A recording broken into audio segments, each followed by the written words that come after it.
Namaste, good morning, good afternoon, good evening, depending on wherever you are, friends. I'm your astrologer friend Rajiv Nath, back with you with a new topic, a new discussion, a new horoscope. You would recall that, okay, today this is a very interesting horoscope that I have with me, that I have in front of me on the screen. This is the horoscope of Mr. Mukesh Ambani. The name, of course, does not need any introduction. He's one of the richest persons in this world, and he's an Indian, of course. And how rich he is, he's probably still in the first 10 richest persons, first 10 richest persons of the world. We are going to discuss his horoscope in the backdrop of, you would, if you've been following my videos, you would recall that about 3-4 days back, maybe 5 days back, I have published a video on sublords in Krishnamurti Paddhati, and in that I had specially discussed the role of the Kaspal sublords. And then I received some feedback and some comments and some requests that I had illustrated that video with a horoscope that was just a simple horoscope of somebody, and I had taken it as an example. But some people have requested me to give an example horoscope and explain how the sublords act, especially the Kaspal sublords. So here I have with me in front of you the horoscope of Mukesh Ambani, and we'll discuss that, and vis-a-vis the role of the sublords in Krishnamurti, Kaspal sublords in Krishnamurti Paddhati.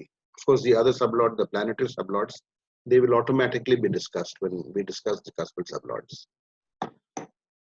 You would know Mukesh Ambani, how affluent, how rich he is. You would have heard about his standing, his position in the business world, and the house that he has built and his lifestyle, etc. You would be aware of everything. And he inherited this business from his father, Shri Dhirubhai Ambani. So you can say that, this horoscope is of a person in which we call in English, as the saying goes, born with a silver spoon in his mouth. This is one of those horoscopes. So obviously, we'll be discussing how affluence, real affluence in the horoscope is shown through the Kaspal sublords. We'll be discussing one by one. We'll take each sublord. And you see the focus here as Krishnamurti Paddhati, KSK, Mr. Krishnamurti said that the improving houses in KP are 1, 2, 3, 6, 10, and 11. And you would also be aware that for affluence, for real good income, your 2, 6, 10, and 11 have to be active. Whenever you stand a chance of getting affluence, getting good income, good financial stability. And so 2, 1, 2, 3, 6, 10, 11, and out of these improving houses, 2, 6, 10, and 11 are very important if you are to become rich. They should, these 2, 6, 10, 11 houses, they should have an impact on your life, throughout your life, if you're going to make it really big like Mukesh Ambani has done. So we'll discuss one by one, we'll discuss all his Kaspal sublords. And just before starting the real discussion, see, that day we had discussed about the malefic houses in any horoscope. So 8 and 12, as you all know, are malefic houses. All 8th house is the house of obstructions and accidents and serious ailments. 12th house is the house of separation. It is the house of expenditure. It is the house of hospitalization, etc. When it comes to the 6th house, you see, in traditional Vedic astrology, 6th house is also called a malefic house. Not all astrologers call it only a malefic house. in Vedic astrology also, sixth house denotes financial stability. As in KP, Krishnamurti Paddhati says that sixth house is the house of debts, is the house of disease, is the house of enemies. But at the same time, it is also the house of income and financial stability.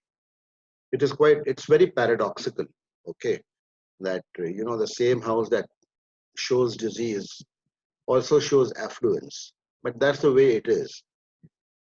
And to have a complete understanding of the sixth house, as the principle of Krishnamurti says that any house, whether that house is going to give you good or bad results, any house, including the sixth house, everything depends on the cuspal sublord. If the cuspal sublord of that particular house is promises from positive results, then you'll get the good results of that house.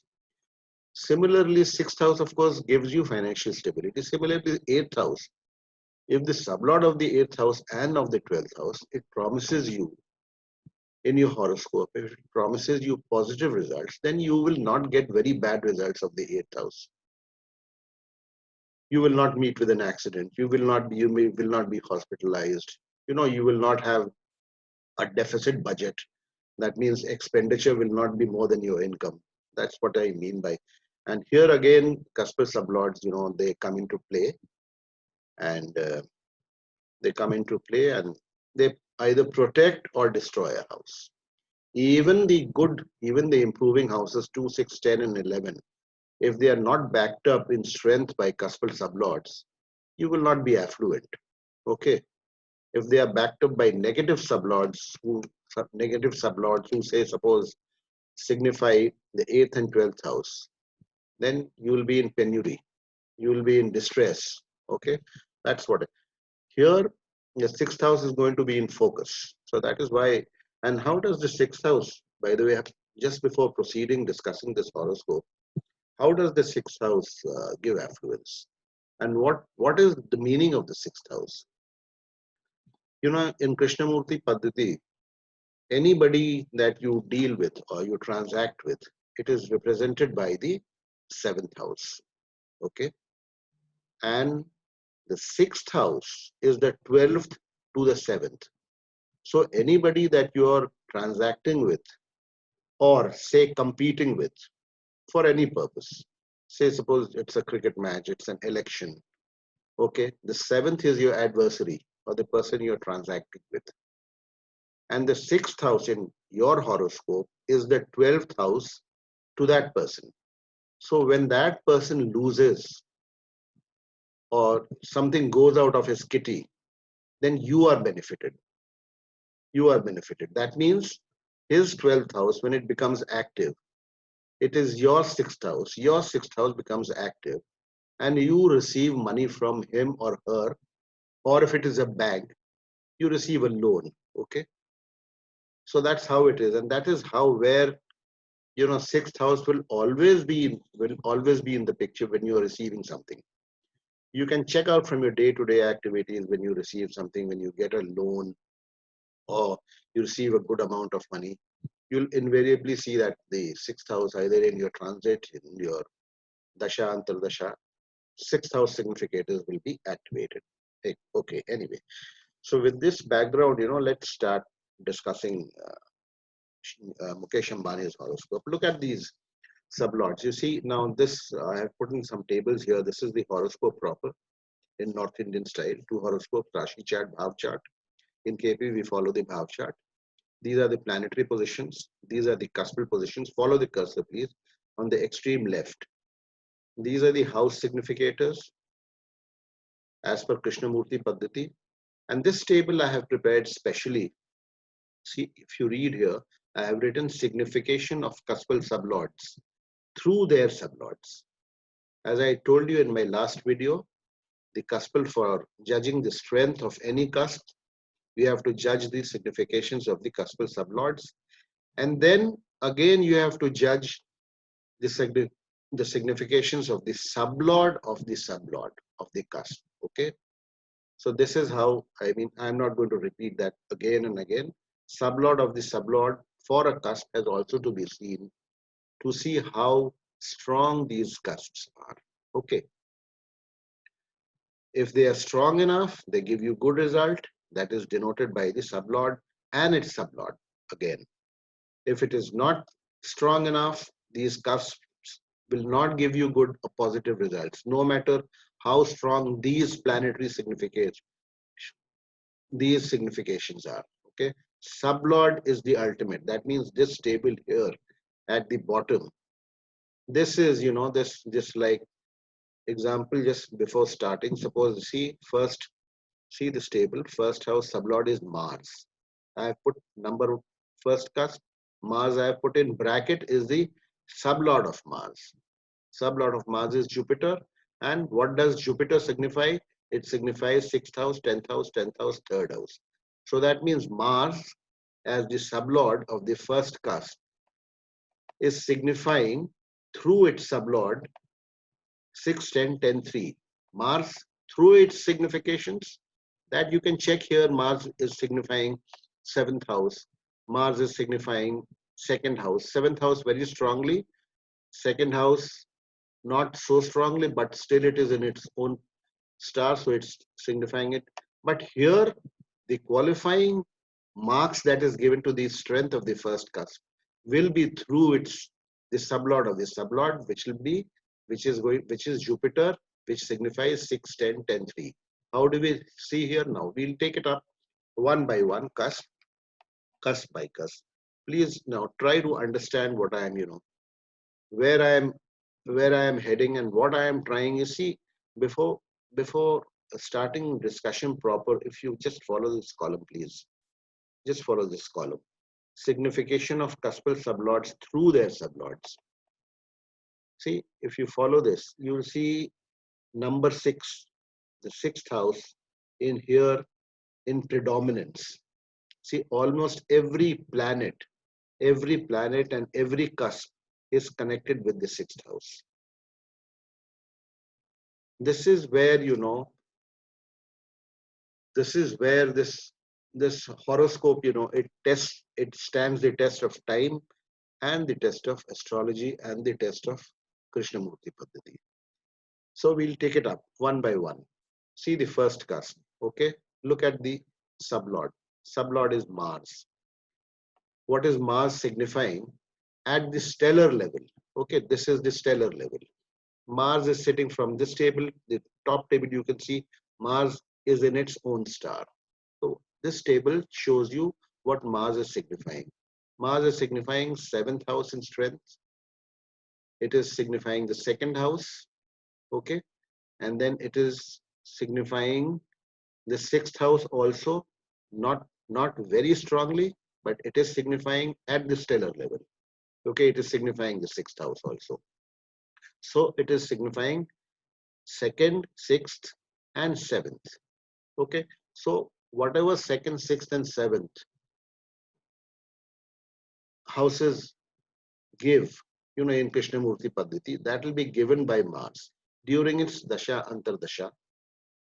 Okay, through the first cusp results are qualified by Mars as the stellar significator of second, sixth, and seventh. But how are the results going to be? How strong or weak is the first cusp? The first cusp. How strong or weak is the first cusp is judged by the sublord of the sublord, that is Jupiter. Sublord of the sublord shows 6, 10, 10, 3. We'll just pause here. So the first cusp of Mukesh Ambani. Ultimately, whatever significations are given here, they have a connection with the sixth cusp, the 10th cusp, the 10th cusp, and the third cusp. What is the sixth cusp? The sixth cusp is income, financial stability. What is the 10th cusp? It is the house of profession. And what is the third cusp? It is the house of initiative. It is the house of life vis-a-vis death. Okay, vis-a-vis death. So you might ask, so many predominance of Sixth cusp is here, so that may affect his health, or there may be some. We are not talking about that. We'll discuss that sometime later, or maybe if I get time in this discussion, we'll discuss it. So the strength of the first cusp is ultimately lies here in this column. Mars bracket Jupiter, Mars sublord of first cusp, Jupiter sublord of the sublord, signifying 6, 10, 10, 3. So ultimately the first cusp is very, very sound because it has, it has all the positive, improving significance, the significance of affluence, significance of profession. Let's come to the second cusp. Sublord is Saturn. Okay. Now Saturn here, what does Saturn signify? Saturn signifies the sixth house very strongly because it is in this A column. Okay. This we have discussed in the last video. This is the strongest, second strongest. C is third strongest, fourth. D is fourth strongest. Provided, of course, there are other conditions, as KP astrologers you would be knowing, provided there are no stars in some planet, etc., etc. But this is in order of strength. So Saturn here again, second house sublord is a strong significator of the sixth cusp. Sixth cusp we have already discussed. Then come here. Where do we find Saturn here? We find Saturn in the first cusp. This is again a good cusp for signification.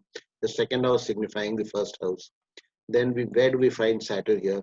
We find Saturn in the ninth house. We find Saturn in the 11th house. Okay. And where else do we find Saturn?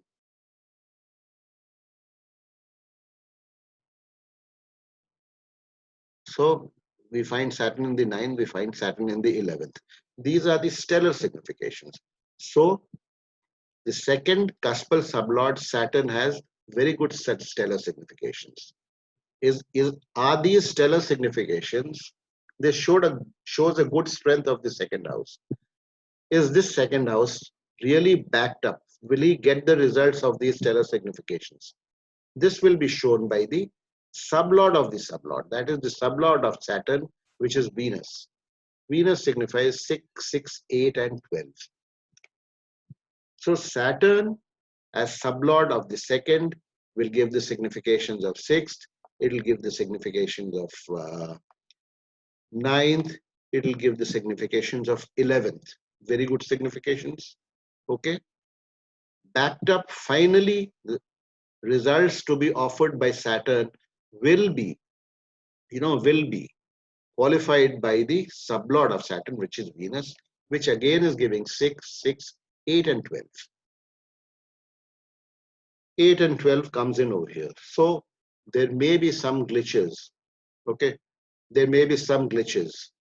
Well, there were glitches, See, I forgot to mention here. See, 2000. This fourth house is also signified by Saturn. Okay, fourth house. What does it stand for? Amongst inter alia, your mother, then your properties, your assets, your house. During the Antardasha of Saturn, I think it was in 2009. During the Antardasha of Saturn, in the Mahadasha of whichever Mahadasha was in vogue, I'm forgetting, but I remember during the Antardasha of Saturn, Mukesh Ambani built his huge house, which is a world famous house, and it is the costliest house in the world. Okay. It was during that Saturn. It was completed sometime in 2010 till 2009. That Saturn Antardasha was going on when he completed his house. So here it comes, signification of the fourth house. Okay, Saturn. 6, 6, 8, and 12. There were glitches. 8 and 12 were glitches. There were questions from the government side as to, how the house was being built, etc. So there were some problems. And during that period, there were some other problems from the government side also, which he tided over, which naturally he'll tide over. His significations are so strong. So here, the second house again qualifies in full strength. Let's see the third house. Third house is again Mars. Mars as sublord is also the sublord of first house. We have already discussed that. We will not stop. We will not discuss that again. Fourth house, Mercury is the sublord. Mercury, what does Mercury signify here? See, Mercury again signifies sixth house.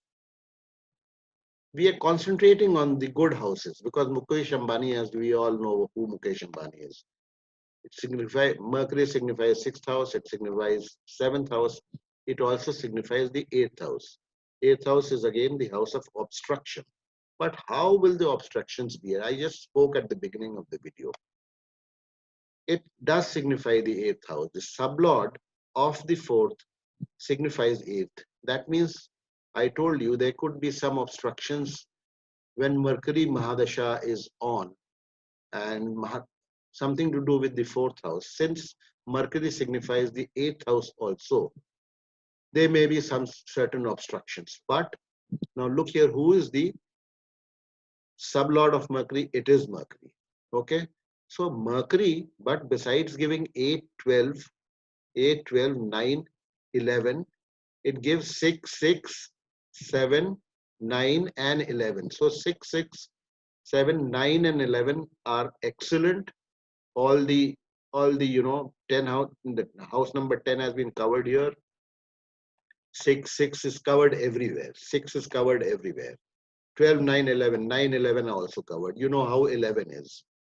So Mercury may give some obstructions, but then again, this fourth house is also very strong because of the significations of the sublord. Okay, fourth house, needless to say what assets Anil Ambani owns. Okay, assets, your cars, your possessions. Let's put it that way, possessions. Fifth house, fifth house fifth house sublord is Rahu. Okay, Rahu again. See, Rahu, the sublord is Venus, and Venus again signifies 6, 6, 8, and 12. We have already discussed. Now, Rahu is equal to Venus. Rahu during its datha will give everything that Venus will give. Rahu is also equal to Mercury. How is it equal to Venus? Because Rahu, I think, is sitting in the, yes, Rahu is sitting in the house of Venus. It is sitting in Libra, and it is aspected by Mercury at almost an exact aspect of 24 degrees and 27 degrees. So fifth house also has tremendous strength, as we can see from here. Sixth house, the sublord is Sun. Okay, and sublord of sublord is Rahu, which signifies 10, 12, and 3, besides the significations of Venus and Mercury. Eighth house, important house, as it is supposed to be a bad house. The sublord is Saturn. The sublord of sublord is Venus. So again, 6, 6, you can see 6, 6, 8, and 12. Okay. Ninth house is Sun, Rahu. Again, Rahu comes here 10, 12, and 3. And Rahu, wherever Rahu comes, the significations of Venus and Mercury will come. Significations of Venus and Mercury we have already seen. So not to be repeated. We will not repeat them again. Okay. 10th house, another very important house, the house of profession. Ketu is the sublord. Okay, what does Ketu signify? Let's see what Ketu signifies here. Again, see, Ketu signifies sixth very strongly at the stellar level. Okay. And where else do we find Ketu? Ketu again we find in the 10th house. Okay. And who is the sublord of Ketu, which is the sublord? Who is the 10th sublord? It is Moon. It signifies 2 and 6. 2 and 6, we all know they are improving houses, the house of affluence. So everything points to, 2, 6, 10, 11, 2, 6, 10, and 11. 11th house, again, Jupiter is the sublord, and Rahu is the sublord of Jupiter. So again, 10, 12, 3, and wherever Rahu comes, again, Venus and Mercury will have their role to play. 12th house, again, a bad house. Who is the sublord? Venus is the sublord. Venus significations we have already seen. Rahu is this sublord of the sublord Venus. So again, 10, 12, and 3. So, where do we fault? Where do we find fault with this horoscope, if any? I mean, it's almost a flawless horoscope. His father, Dhirubhai Ambani, I'll get his also hold of his birth particular and discuss his horoscope also with you all sometime. You know, they had very humble beginnings. They had very humble beginnings, and it is a rags to riches story of Dhirubhai Ambani, because I happen to, you know, when this Reliance initially, this Reliance first public issue when it came out, it was in, I think, the late 70s, and I happened to be working in that bank where Dhirubhai Ambani used to have his accounts initially in the beginning.